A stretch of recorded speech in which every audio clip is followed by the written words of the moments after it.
அனைவருக்கும் வணக்கம். இன்னைக்கான வீடியோல பார்த்தீங்க அப்படின்னா ஆடு வளர்க்கறத பத்தி தான் பார்க்க போறோம். ஆட பொறுத்தவரைக்கும் பார்த்தீங்க அப்படின்னா வெள்ளை ஆடு, செம்மறி ஆடு அப்படின்னு சொல்லிட்டு 2 வகை இருக்குது நமக்கு தெரியும். செம்மறி ஆட பொறுத்தவரைக்கும் பார்த்தீங்க அப்படின்னா மெட்ராஸ் ரெட் அந்த மாதிரி நிறைய வெரைட்டிஸ் இருக்குது. வெள்ளாடுல பார்த்தீங்கன்னா இப்போ நீளமா காது நீளமா இருக்கக்கூடிய வெரைட்டி ஃபேமஸாக போயிட்டு இருக்குது.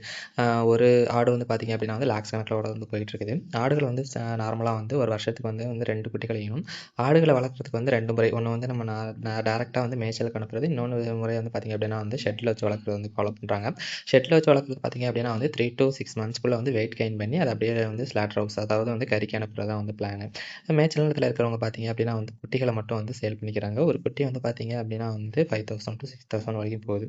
அதுபடி பார்க்கும்போது ஒரு 100 ஆடு இருந்துச்சு அப்படின்னா 10 lakhs, around 10 lakhs per year நமக்கு ப்ராஃபிட் வரக்கூடியது.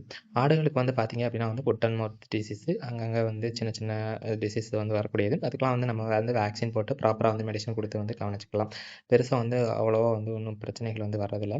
நமக்கு அதுக்கு ஃபீடு மட்டும் ஏற்பாடு பண்ணால் போதும். ஷெட்டில் இருக்கக்கூடிய இதுக்கு பார்த்தீங்க அப்படின்னா ஃபேக்டு புட்ஸ் அவைலபிளாக இருக்குது. 25 kg 500லேருந்து பிராண்டை பொறுத்து வேரி ஆகுது. நம்ம ஷெட்டில் இருக்கக்கூடிய ஆடுகளை பார்த்தீங்க அப்படின்னா மார்னிங் ஒரு டைம் ஃபீடு, ஈவினிங் ஒரு டைம் ஃபீடு, ட்ரை ஃபாடரும் அதில் இன்க்ளூட் பண்ணிக்கிறோம். இடையில நம்ம பார்த்தீங்க அப்படின்னா வாட்டர் மட்டும் ப்ரொவைட் பண்ணிக்கிறோம்.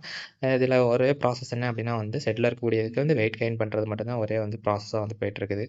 வெள்ளாடுகளை காட்டிலும் நமக்கு செம்மறி ஆடு வளர்க்குறது பார்த்தீங்க அப்படின்னா ப்ராஃபிட் அதிகம். செம்மறி ஆடுகளும் சரி, வெள்ளாடுகளும் சரி, வருஷத்துக்கு பார்த்தீங்க அப்படின்னா 2 குட்டிகள் போடும். வெள்ளாடுகள் சில டைம் 2 குட்டி 3 குட்டி, அது அதிகபட்சமான குட்டிகளும் போடுறதுக்கு வாய்ப்பு இருக்குது. இது மாதிரி ஆடு வளர்க்குறவங்க யாராவது இருந்தால் கமெண்ட்டில் சொல்லுங்கள்.